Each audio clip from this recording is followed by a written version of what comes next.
Spoilers ahead. Watch out and take care. Nick Cassidy is an ex-cop and an escaped convict. We see him as he checks into the Roosevelt Hotel under the name Joe Walker. The hotel valet leads him into his requested room. He has a nice meal and, after, he cleans every trace of himself from the room, apart from a single note. Nick opens the window and steps out on the ledge of the hotel, where he will spend a few of the most important hours in his life. To find out why he's doing that, we have to go back a month earlier. At the time, Nick was in prison and got his final appeal denied by the court. He will have to serve out the entirety of his 25-year sentence.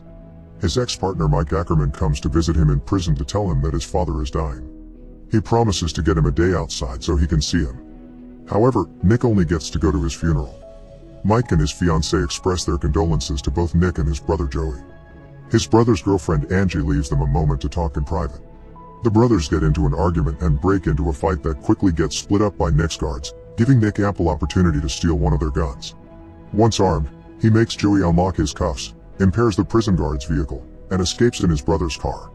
A chase through the graveyard with the police ensues, which he manages easily while changing his clothes as well. The chase leads them out to some train tracks where he rams his car into a moving train and manages to slip away before the cops can get to him. Nick gets to a hideout, where he finds all the things he might require, left there by his accomplice. Back at the Roosevelt, the authorities are already aware of the situation with Nick and they're shutting down the block. Police and emergency vehicles arrive at the site, along with Detective Jack Doherty. He heads straight to the room and introduces himself to Nick, saying he's there to help. In the meantime, Detective Dante Marcus manages the situation at the base of the hotel where people have already gathered, invested in the spectacle. Doherty gives his best first attempt at convincing Nick to come back in, but Nick threatens him to get another negotiator or he'll jump. The detective turns back in the room, met by Marcus, and they take a look at Nick's last note, saying, "I will exit this world as I entered, innocent." They still don't know who he is and Marcus wants to print the room to find out more about him. Doherty calls the negotiator Lydia Mercer and tells her that they have a jumper who has requested her specifically. Marcus's team is already investigating Nick, still thinking that he's Joe Walker. When Mercer gets to the hotel, Doherty informs her of the scene and tells her that he's about to jump in 2 minutes. Mercer gives the room a look around, gets a little bit more info, and introduces herself to Nick in the last possible second. He tells her that everything will change for him today, one way or another, and he needs her to understand that he's ready to die for that. Mercer is curious why he even brought her there if that's the case, to which he replies that it's because she's famous and he needs a crowd. Doherty doesn't trust her and gives her 5 minutes to get her head in the game. Meanwhile, Mike is looking for Nick, completely unaware of what is actually happening. He thinks there's something suspicious about Nick's escape, so he tells his colleague to check for anything unusual in the communication between the Cassidy brothers. At this point, we are introduced to another major player in Nick's life, David Englander, the owner of the Roosevelt Hotel. He's a nasty rich guy with his hands on everything in the city and no interest in the well-being of others. Doherty informs Mercer that they didn't find any prints in the room. She thinks she can trick Nick with a cigarette to get a print but fails the first attempt. Mercer implies knowing that Nick isn't on the ledge just to end his life, but to make some sort of statement. She tells him that, unlike the crowd on the street, she actually cares. Suddenly, Joey calls Nick to tell him that they arrived. Nick tries to mess with Mercer's head to get her away so he can talk to his brother without her realizing it. Joey and Angie are part of Nick's rouse. The media gets in on the spectacle too, and they report on Mercer's involvement in the case, dragging up an incident from a month ago when she couldn't persuade an officer not to jump from a bridge. She didn't take the incident lightly. Doherty and Mercer are suspicious about the lack of information they have on Nick, so Doherty will try to find something and she can focus on Nick. Simultaneously, he's talking to Joey while he and Angie are breaking into one of Englander's many properties, just on the other side of the hotel where Nick is standing. As the security system is being disarmed for the night shift, Joey and Angie drill holes on the roof of the place, setting up an explosive device. They signal Nick and he makes a fuss to distract Mercer and the crowd down below as they activate the explosive. Joey and Angie enter the property while Nick continues to fool Mercer. He asks for a cigarette and she shares her last one with him. Nick knows a lot about Mercer's carrier and tells her that it's because they have a lot in common. She doesn't think that he wants to jump and he tells her not to give up on him. When she pulls back into the room, she hands the cigarette to an officer so they can get a print from it. Joey informs Nick that they've entered the building. In the meantime, Mike gets back to the station and learns about the jumper, but not who he is. Mercer gives another shot at persuading Nick to come back inside, when a news helicopter flies dangerously close to them, almost pushing Nick over the ledge. Mike finally sees it's him on the news feed. He gets a call about a storage unit in Joey's name. Joey and Angie lowered down the elevator shaft in Englander's building. He takes care of the security cameras and they move toward Englander's vault room. Angie notices a sensor inside and they back up so they don't activate it. Doherty and Mercer realize that Nick is waiting for something and she needs him to speed up his ID. Mercer comes back out and asks Nick what's really going on. He gives her some kind of armchair psychology answer. She tries another approach when Joey begins talking in his ear again. Since Nick can't answer him directly, he uses his answers to Mercer as clues about what he and Angie should do about the sensor. Joey doesn't understand him, but Angie realizes what Nick is trying to say. She says that it's a heat sensor and they need to cool it down. They use a fire extinguisher to take care of the sensor. Nick tells Mercer that he knows she pulled a print of his cigarette and is about to find out who he is. Simultaneously, Mike goes to Joey's storage unit and finds Nick's, Joe Walker's, and his own file in a cabinet. Marcus gets Nick's prints back and calls Mercer. He tells her who Nick is and that he was in prison for stealing Englander's $40 million Monarch diamond. Marcus also tells her that he's the owner of the hotel, with an office there and a diamond exchange across the street. Mercer and Doherty realize that Nick's plan is to prove his innocence. She finds out that Mike was his partner and calls him, explaining the situation as he's burning the files he found in storage. Marcus calls Englander's security and tells them to check on the vault. Simultaneously, Joey and Angie are right outside the vault, trying to get in. Mercer confronts Nick and asks him what the whole point of his stunt is. Nick tells her to send a team to the diamonds exchange, sending Joey into a panic because they aren't finished there yet. He insists that he's innocent and needs Mercer's help because Englander had set him up for stealing the diamond. She doesn't believe him. Then Dick says that this is his retrial and instigates the crowd below to agree with him. Simultaneously, Englander's security is being escorted by the police toward the other building. Nick tells Joey about it and he asks him to buy them some time to hide.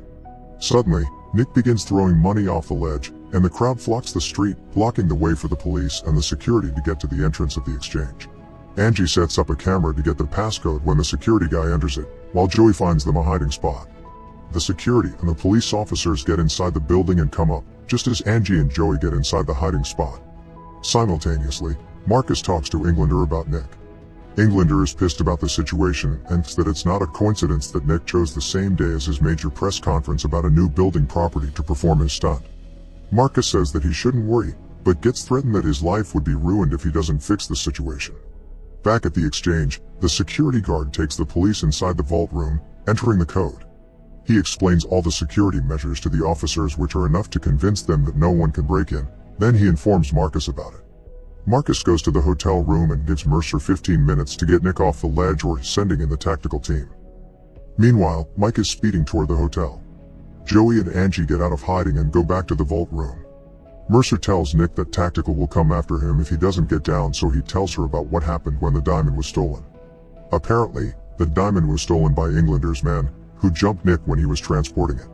Englander was getting closer to being bankrupt, but instead of selling the diamond and admitting to that, he got insurance for it. Mercer wants to believe him but hesitates when Nick tells her that Englander's thugs were probably cops. She goes to investigate his story when Mike arrives at the hotel. He checks in with Marcus before he goes up. A police officer brings in some documents they found in Nick's cell and Mike offers to take them to the room. Mercer voices her suspicions about Nick's guilt to Doherty, but he's pretty sure that he did it.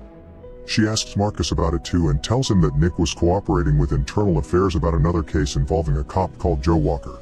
She thinks that it's connected to Nick's case, but Marcus denies it. When Mercer tells him that Nick won't jump, he orders the tactical team to get into position. Meanwhile, the crowd and the media all have different opinions about Nick's presumed guilt. Mike takes a look at the documents from Nick's cell and removes a few of them before he gets into the room and delivers the rest to Doherty. Mercer questions him about Englander, but he says that he had nothing to do with him.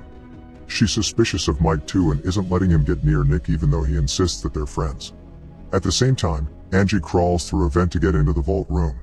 When she gets inside, the first thing she needs to do is disarm the security system, and she needs Nick's help for that. Mercer calls him back into the room again, but Nick asks her to buy him some more time. Doherty finds bomb schematics in the documents. Simultaneously, Nick tells Angie how she can short-circuit the main processor to shut down the sensors. She has a moment of doubt on which wire to cut but gets the right one eventually. Angie uses the wire to fry the processor and turns off the sensors. Joey opens the vault room door, then drills through the vault itself to open it. The tactical team is getting into position and Mercer asks Nick if there really is a bomb. Doherty tells her that she needs to clear the window. She argues with him and Marcus about what they should do, but since none of them want to listen to her, she steps on the ledge next to Nick. Angie and Joey break into the vault finally and open it up to reveal all of Englander's riches. They have their sights on only one thing though, the Monarch Diamond. While they search through the vault, Mercer and Nick stand side by side on the ledge. Unfortunately, they don't find the diamond, and when they call Nick to inform him, Mercer sees him talking to Joey. Nick tells her what his plan was. Since the diamond isn't in the vault, Joey has to switch to Plan B. They activate the alarms to distract the police and the security. Englander goes to take a look at the vault and tells his guard to keep the police out while he checks on the real safe where he keeps the Monarch. He's relieved to find it there and decides to take it with him. Mercer comes back into the room and asks to talk to Ya. Mike returns and pulls Doherty out of the room, locking him out so he can speak to Nick alone. He calls him back in, saying he can help. Nick tells Mike that they're talking to Ya, which makes Mike nervous, and he reaches out to grab him. At the same time, Marcus orders Tactical to get Nick and two agents dropped down. Nick manages to escape them and jumps from one ledge to another until he gets back inside the hotel. The crowd gets unruly when they see what's going on. Marcus and Tactical manage the search for Nick as he runs through the hotel. Meanwhile, Englander gets back to his office and finds Joey and Angie waiting for him there. Joey frisks him and finds the diamond. They make him cuff himself to the safe in his office and leave with the diamond. When they get to reception, they give the valet a bag telling him to hold it. The man takes the diamond out and puts it away. Englander gets to a phone and tells Marcus that Joey has the diamond. Then Marcus tells Tactical that Nick has a bomb trigger and they have to take him down. Mercer is searching for Mike and Nick through the hotel when she gets a call back from Ya. The agent tells her that they have circumstantial evidence on Mike and Marcus. Nick is being chased down by the Tactical team. He runs into the valet, who hands him his jacket with the diamond, then shows the officers in the other direction. They still catch up to Nick, who steps out on the ledge again and climbs up the hotel. Meanwhile, Marcus finds Joey and Angie and he tortures them for information about the diamond. Nick gets to the roof at the same time as Mercer and Tactical.